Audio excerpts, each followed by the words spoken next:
할렐루야. 오늘도 우리에게 귀한 생명 주시고 도복된 하루의 시작을 허락하신 살아계신 우리 주님께 귀한 영광과 감사를 올려드립니다. 계속되는 사순절 말씀 묵상 이어가도록 하겠습니다. 오늘은 15번째 날입니다. 금요일 아침, 오늘 우리에게 주시는 본문은 마태복음 16장 13절부터 20절까지의 말씀입니다. 마태복음 16장 13절부터 20절까지의 말씀을 통해서 오늘 이 아침에 우리에게 주시는 하나님의 귀한 말씀의 은혜를 나누도록 하겠습니다. 먼저 오늘 본문에 나타난 중요한 핵심적인 내용을 짚고 넘어가자면, 예수님께서는 본격적으로 제자들을 이제 십자가의 길, 십자가의 도로 부르시는 그러한 시점이 되겠습니다. 그래서 예수님께서는 이제 계속해서 자주 십자가에 대해서 말씀하시고, 그리고 인자가 받을 고난에 대해서도 제자들에게 본격적으로 말씀하시기 이제 시작을 하시는 거지요. 그리고 오늘 본문은 그 유명한 베드로가 예수님을 하나님의 아들 메시아로 고백하는 그러한 장면이 나오는 본문이 되겠습니다. 그 고백을 듣고 예수님께서는 베드로의 그 고백 위에 교회를 세우시겠다라는 약속을 하시죠. 진정한 메시아의 모습과 하나님 나라의 통치 방식, 십자가의 사랑을 드러내셔서 제자들을 향해서 십자가를 따라오도록 하시는 제자도로 그렇게 부르고 계시는 것입니다. 자, 그럼 먼저 13절부터 16절까지의 말씀을 먼저 살펴보도록 하겠습니다. 예수님께서는 13절에서 예수님 자신에 대한 사람들의 인식이 어떠한지를 물으시죠. 질문을 던지십니다. 이 질문을 기초로 해서 15절에서 제자들은 예수님을 누구라 여기시는지를 물으시죠. 사람들의 인식은 그 당시에 다양한 각도로 예수님을 향한 그런 시선들이 있었습니다. 더러는 세례 요한이라고 부르기도 하고, 더러는 엘리야다, 또 어떤 이는 예레미야나 선지자 중에 한 사람이다라고 생각한다, 그렇게 14절에 나타나 있습니다. 이러한 선지자들 인물들은 모두 말세에 나타날 선지자들로서 메시아와는 구별이 되죠. 선지자와 메시아는 다른 이야기입니다. 그러니까 하나님의 말씀에 대언자들로서 메시아의 길을 준비하는 이들이죠. 세례 요한 같은 사람이 이제 마지막 그러한 선지자로 우리가 부르고 있는 것인데, 예수님은 그 사람들과는 완전히 다른 하나님의 아들로서 오셨기 때문에 구분이 되는 것이죠. 사람들의 인식은 그러했고, 제자들은 예수님을 어떻게 인식을 했는가, 이제 베드로의 고백을 통해서 우리가 알 수가 있는 것입니다. 이 베드로의 고백은 사실 그 혼자만의 고백이라기보다는 제자 공동체 전체의 고백이다, 이렇게 우리가 보면 되겠습니다. 베드로가 대표해서 이제 그렇게 고백한 것이죠. 그래서 16절에 이렇게 고백을 합니다. 주는 그리스도시요 살아계신 하나님의 아들이십니다 라는 고백을 하지요. 여기에 하나님의 아들이라는 것은 선지자를 지칭하는 표현이 아니죠. 종말의 마지막에 다윗의 가문에 다윗의 혈통을 통해 오시기로 약속되어 있는 메시아, 곧 그리스도, 그리스도는 기름 부음 받은 자, 왕을 표현하는 말입니다. 메시아는 그리스도와 같은 말이죠. 기름 부음 받은 자, 기름 부음 받았다라는 것은 왕을 의미합니다. 마태복음에서 다윗의 아들이 아닌 하나님의 아들로 표현했다라는 것을 우리가 눈여겨보아야 할 것입니다. 그리스도가 다윗의 혈통이 맞기는 하지만 만약에 다윗의 아들로 한정을 짓는다면 그것은 이스라엘이라는 어떤 민족적인 메시아, 그리고 민족적인 이스라엘만을 위한 왕으로 한정될 수가 있습니다. 그렇지만 예수님은 민족적인 이스라엘의 왕뿐만 아니라 온 인류와 피조세계 전체를 구원하시는 우주의 새로운 질서와 창조를 가져다 주시는 그러한 메시아로서 오신 것이죠. 그러니까 민족적인 한계가 있는 다윗의 아들이 아니라 세상을 구원하시고 다스리시는 살아계신 하나님의 아들로 표현한 것이 정확한 표현이 되는 것인데, 마태는 그것을 정확하게 이 복음서를 통해서 말하고자 하는 것입니다. 그 확실한 근거를 이제 오늘 본문은 20절까지입니다만 21절 이하의 내용을 보면은 예수님께서는 그것을 명확하고 그리고 확실하게 베드로와 제자들에게 말씀을 하시죠.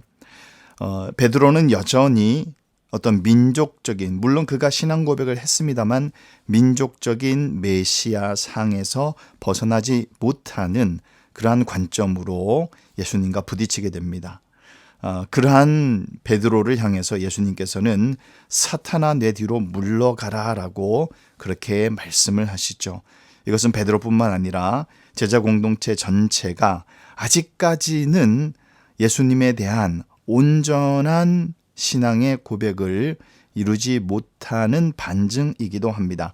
그렇지만 마태는 이제 이것을 명확하게 하기 위해서 베드로의 그 고백 속에 어쨌든 정답을 넣어 놓은 것이 있죠. 자, 계속해서 우리 17절 이하의 말씀을 보도록 하겠습니다. 예수님은 베드로의 이러한 신앙 고백이 그가 갖고 있는 지적인 능력이 아니라, 여기서 혈육이라는 것은 자연 상태의 인간을 가리키죠. 이것은 그의 깨달음의 결과가 아니라 하나님의 계시의 결과라고 그렇게 말씀을 하시죠. 그리고 다시 한번 여기서 베드로의 이름인 베드로를 언급하십니다. 베드로는 예수님께서 요한복음에서 이미 그 이름을 바꿔주셨죠. 게바다, 너는 이제 게바라 하리라. 베드로와 같은 의미입니다. 아람어로 이제 베드로는 반석이라는 뜻이고, 게바가 반석이라는 의미가 있죠. 베드로는 또 작은 돌이라는 그러한 또 헬라어가 되겠습니다. 같은 의미로 이제 우리가 볼 수가 있겠는데, 어쨌든 이 베드로 반석이라는 이 이름 위에, 그 위에 교회라는 신앙의 공동체를 세우시는, 그러니까 마지막 때에 이 교회라는 공동체를 반석 위에 세우시겠다라고 말씀을 하십니다. 그러면 이 반석은 뭐냐? 1차적으로는 이제 베드로를 지칭하겠죠. 그렇지만 베드로 자체보다는 예수님을 하나님의 아들로 고백한 그 신앙 고백을 말씀하시는 것입니다. 따라서 교회라는 것은 바로 이 베드로와 같이 신앙 고백 위에 세워진 공동체를 의미하는 것입니다. 베드로와 같은 그러한 신앙 고백을 이루는 믿음의 사람들이, 그리스도인들이 모인 공동체가 바로 교회가 되는 것이죠. 계속해서 18절 하반절 말씀을 보면은 음부의 권세가 나옵니다.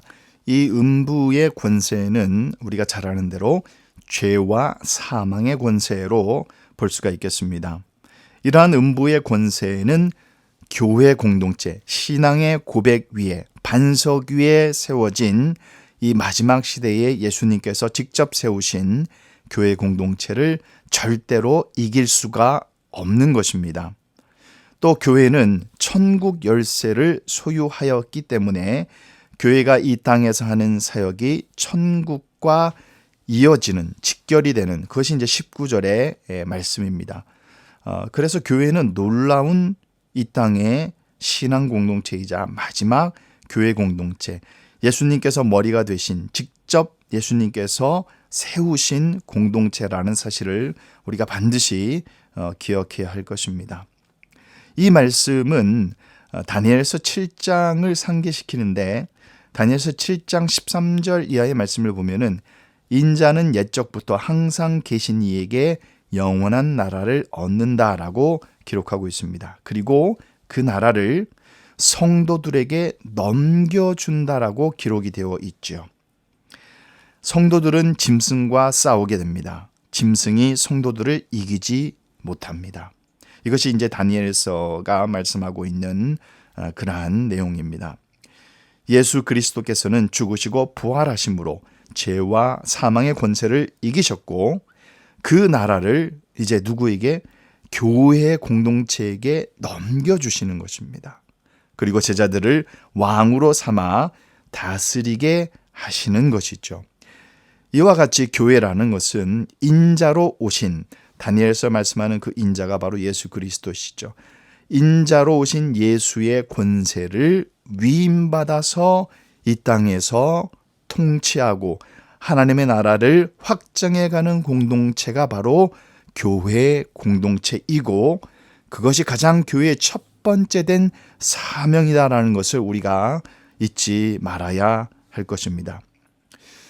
그래서 모든 교회들마다 행하는 그러한 단기적인 또 장기적인 모든 계획은 이러한 하나님의 나라의 확장이라는 그 비전 속에서 단계적으로 이루어가는 작은 그런 실행 계획들이라는 것을 또 우리가 알 수가 있는 것입니다.